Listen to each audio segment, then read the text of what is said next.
In the war between Israel and Hamas, the CEO of the Jewish Federation in New Orleans, Robert French, just returned from a trip to Israel.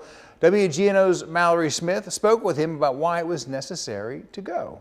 Yeah, that's right, Kurt. So French spent the past week in Israel, and there he met with survivors of the October 7th attacks, as well as families of several victims. He tells me he wishes the world could see what he did, and he believes it was important for him to go to help spread the word, but also to show solidarity.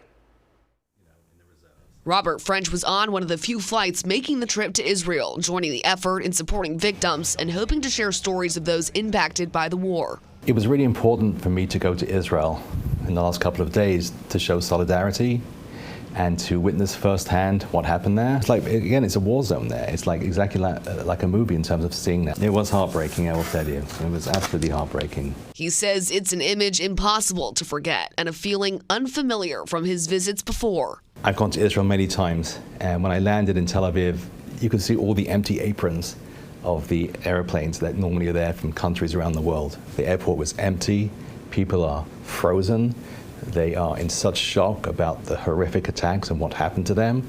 They're lacking a sense of security.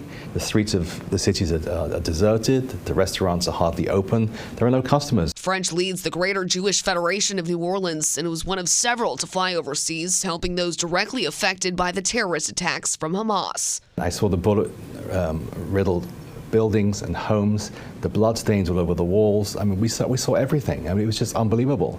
And I turned to one of the people of the city and said, "How are you walking us through this?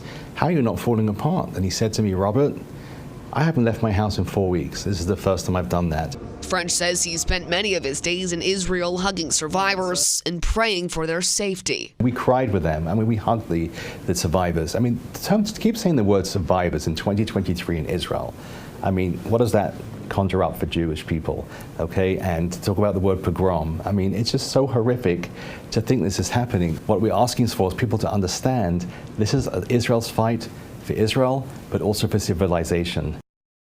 And French tells me there is still much more for him to do. He says he's already planning another trip to Israel, and that's set for the first week of December. All right, incredible video. Thank you, Mallory.